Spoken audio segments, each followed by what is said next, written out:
कि बहुत सारे लोग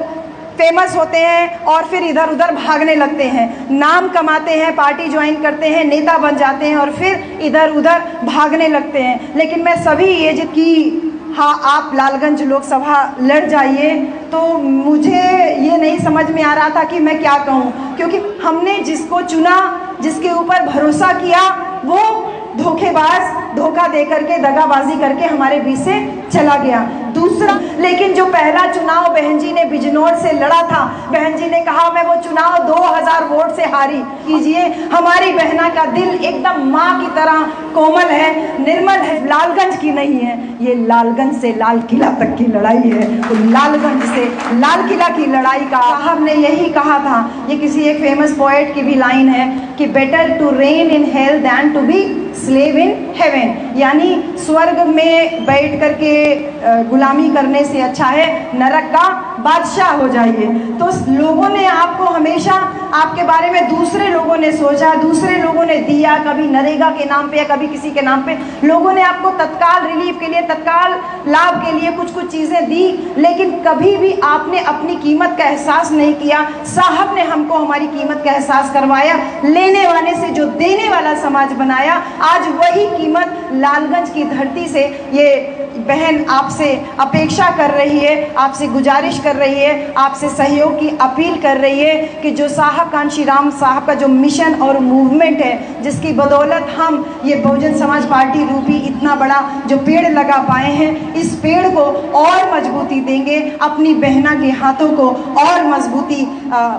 दे सकते हैं, अपनी बहना को और मजबूती प्रदान करेंगे। क्योंकि बहुत सारे लोग फेमस होते हैं और फिर इधर उधर भागने लगते हैं, नाम कमाते हैं, पार्टी ज्वाइन करते हैं, नेता बन जाते हैं और फिर इधर उधर भागने लगते हैं। लेकिन मैं सभी ये जितने भी यहाँ महान विभूतियाँ बैठी हैं, आप सबका शुक्रिया अदा करूँगी कि आप लोग लगातार बहन जी के साथ में अपना प्यार, विश्वास, सहयोग जो बना के रखे हैं। हमारा तो पहली बार बहन जी से मुलाकात हुई, तो मैं यही बार बार कहूँगी कि मैं धन्यवाद करती हूँ आप सब लोगों का कि आप लोगों ने बहुत पुण्य कमाया कि जो आप आज तक अपनी बहना का साथ लगे हुए हैं, साथ दे रहे हैं। और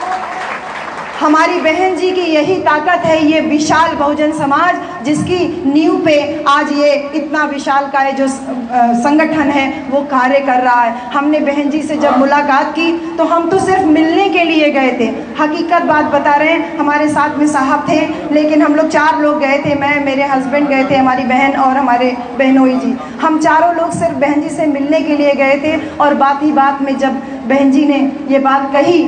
कि हाँ, आप लालगंज लोकसभा लड़ जाइए, तो मुझे ये नहीं समझ में आ रहा था कि मैं क्या कहूँ, क्योंकि मैंने कभी ज़िंदगी में अपने प्रधानी के चुनाव के लिए भी नहीं सोचा था। हकीकत बात यही है, मैं कोई बड़ी बड़बोलापन नहीं है कि हाँ ये किया वो किया। हकीकत बात यही है कि हम ग्राउंड लेवल से काम कर रहे थे और ग्राउंड लेवल पे रह करके ही हम हमेशा अपनी ज़िंदगी को चाह रहे थे कि ऐसे ही चलती रहे। लेकिन माननीय बहन जी का निर्देश प्राप्त हुआ कि आप लालगंज लोकसभा जाइए और जीत के आइए। ये बहन जी के शब्द थे कि लालगंज लोकसभा से आप जीत के आइए। ये बात हम लोग पहले भी विधानसभा वाइज मीटिंग्स में कर भी चुके हैं और आज भी कर रहे हैं कि जिस विश्वास के साथ बहन जी ने मुझे पहली मुलाकात में ये कहा कि आप जीत के आइए, तो उसमें मुझे 2 बातें नजर आई। एक तो वो बात कि हमने जिसको चुना, जिसके ऊपर भरोसा किया, वो धोखेबाज, धोखा दे करके, दगाबाजी करके हमारे बीच से चला गया। दूसरा,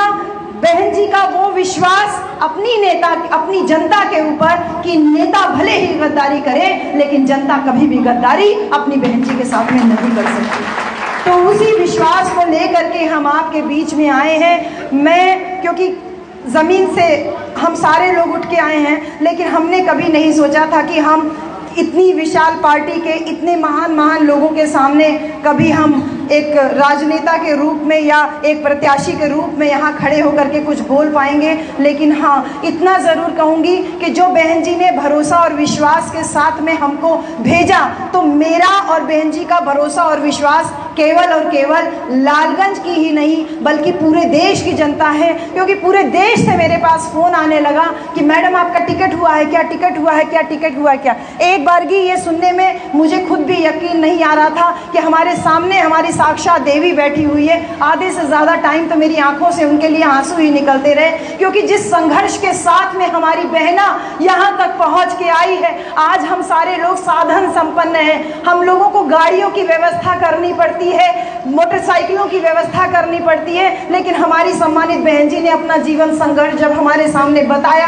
तो हमको ये जान करके मतलब इतनी टीस हो रही थी कि हम लोग क्यों नहीं उस समय अपनी बहना का मोल समझ पाए। हमारी बहन जी ने कहा कि आज इतनी ऊंची इमारत में मैं रहते हुए दिखाई देती हूँ, लेकिन जो पहला चुनाव बहन जी ने बिजनौर से लड़ा था, बहन जी ने कहा मैं वो चुनाव 2000 वोट से हारी, और कहा कि हमारे पास केवल 2 गाड़ी थी, एक मान्यवर कांशीराम साहब के पास में और दूसरी मेरे पास में। मैं बहन जी ने यही कहा कि अगर हमारे पास 2 गाड़ी और होती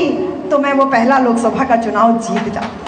मेरे पास शब्द नहीं है बहन बात को बखान करने का, उस लाचारी को आप लोगों के सामने रख, जिस तरीके से बहन जी ने अपने संघर्ष को हमारे सामने रखा, हम तो प्रत्यक्ष रूप से उनसे वो सुन के आए। इसलिए आप लोगों से कह रहे हैं कि मेरे सभी बूथ के कार्यकर्ता, सभी सेक्टर के कार्यकर्ता और सभी विधानसभा लेवल के कार्यकर्ता, बहन जी उस समय सक्षम नहीं थी, उनके मन में ये टीस आज तक है कि 2 गाड़ी और होती तो हम लोकसभा निकाल लेते। और आज इस कार्यक्रम के लिए मुझे लगता है कि सैकड़ों की संख्या में बाहर गाड़ियां और जो है मोटर गाड़ियां दोनों वहां बाहर एकदम लाइन लगी हुई है। तो क्या हम इतनी सारी गाड़ियों के मालिक होकर के भी क्या हम लालगंज लोकसभा सीट नहीं निकाल सकते हैं? नहीं निकाल सकते हैं? निकाल सकते हैं, क्योंकि ये केवल लालगंज लोकसभा नहीं है, पूरे देश की नज़र है। मेरे लिए तो विदेश से भी लोगों का फोन आ रहा है कि बहन जी हम टिकट करा रहे हैं, आजमगढ़ के रहने वाले, लालगंज में घर है और हम केवल वोट डालने के लिए यहाँ आ रहे हैं। तो सोचिए, विदेश में रहने वाला हमारा कार्यकर्ता इतना मजबूती के साथ में इस मिशन मूवमेंट में अपना सहयोग करने के लिए आप लोगों के बीच में आने के लिए तैयार है। तो मेरे सभी साथियों, कमर कस लीजिए, एकदम वही अपने आप को मान लीजिए कि हमने साहब कांशीराम को नहीं देखा, लेकिन हम हरिशंकर सर से मैं एक बार पहले भी मिल चुकी हूँ और अभी 2-3 दिन पहले भी मैं मुलाकात आपसे हुई, तो आपने शायद ध्यान दिया हो नहीं दिया हो, लेकिन मैं पूरे टाइम आपका चेहरा देखती रही थी। क्यों? क्योंकि मैंने साहब कांशीराम को कभी नहीं देखा, लेकिन हम आपकी आंखों में साहब कांशीराम को बार बार देख रहे थे। हमने साहब कांशीराम को कभी नहीं देखा। आज खरवार सर के साथ में, खरवार सर तो वैसे भी मेरे रिश्ते में ही आते हैं, तो अब मैं वो रिश्ता तो नहीं बखान करूंगी, लेकिन हाँ, मुलाकात रिश्तेदारियों में बहुत दूर हो जाती है। आज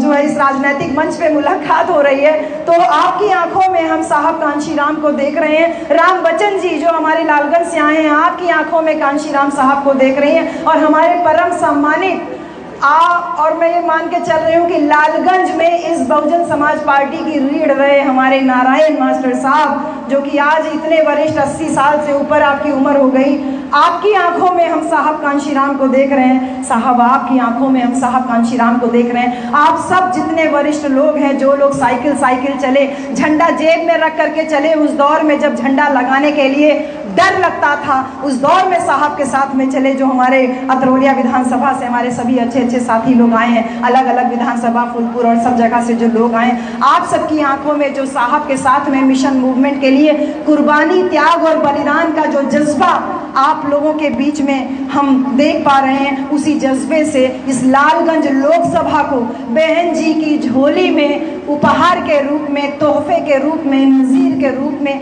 आप पेश कीजिए। हमारी बहना का दिल एकदम माँ की तरह कोमल है, निर्मल है। हम जब उनसे मिलके जब बाहर जाने लगे तो हमने उनसे यही कहा, बहन जी दिल में एक इच्छा है कि आपका पाँव छूना चाहते हैं। तो बहन जी हंसने लगी, और जब हम बहन जी का पाँव ऐसे छूने के लिए बढ़े, तो जैसे विजय सर बैठे हुए हैं, हम ऐसे ही जब बहन जी का पाँव छूने के लिए झुके तो बहन जी ने टेबल पे ऐसे हाथ लगा लिया, ऐसे कोने पे हाथ लगा लिया, कहने बच के कहीं आपका सर न लड़ जाए। तो हम चारों लोग जब बारी बारी से पाँव छुए तो उन्होंने चारों लोगों के लिए ऐसा कोना लगा लिया, हाथ लगा लिया कि कहीं कोना हमारे सर पे ना लग जाए। इतनी बड़ी राजनीतिक पार्टी की मुखिया, इतने बड़े बहुजन समाज की जो मुखिया है, उसका दिल इतना ममता से भरा हुआ है कि वो इतनी छोटी सी बात का अपने कार्यकर्ता के लिए अगर परवाह कर रही है तो निश्चित रूप से हमारी बहना ही सही मायने में हकदार है हम बहुजनों की और अब सर्वजनों की नेता, क्योंकि वो केवल बहुजनों की नहीं बल्कि सर्वजन भी आज गली चौराहे सट्टी पे अभय जी हैं कि चले गए, चाय समोसा खाया गया था उस दिन, तो हर गली चट्टी चौराहे पे कोई व्यक्ति बात कर रहा है तो कह रहा है कि शासनकाल अगर सही मायने में अच्छा था और मानने लायक था तो वो सुश्री मायावती जी के समय में था। तो सर्वजन भी लोहा मान रहा है हमारी बहन जी के नाम का। तो उनके लिए मैंने एक लाइन लिखी थी, अभी जब यहाँ बैठी थी तभी ये बात दिमाग में आई, क्योंकि लिटरेचर की स्टूडेंट हूँ, लिटरेचर की प्रोफेसर हूँ, तो थोड़ा थोड़ा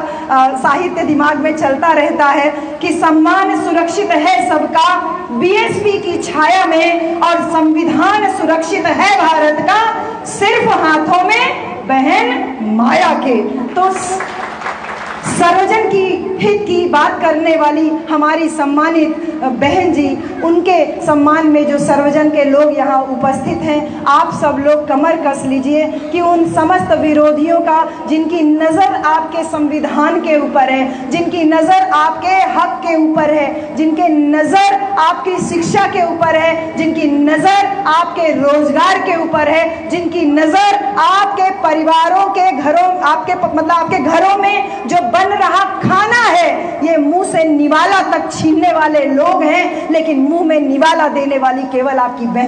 बहना हम सब की परम आदरणीय बहना है। तो ऐसी बहन जी के हाथों को हम सब मजबूत बनाइए, क्योंकि ये लड़ाई सिर्फ लालगंज की नहीं है, ये लालगंज से लाल किला तक की लड़ाई है। तो लालगंज से लाल किला की लड़ाई का आगाज आज एक औपचारिक रूप से किया गया है। तो ये ध्यान हम लोगों को रखना है कि कभी भी कोई भी गलती आपकी इस बहन से हो जाए तो मुझे माफ़ कीजिएगा, क्योंकि हमारी बहन जी ने जब हम निकलते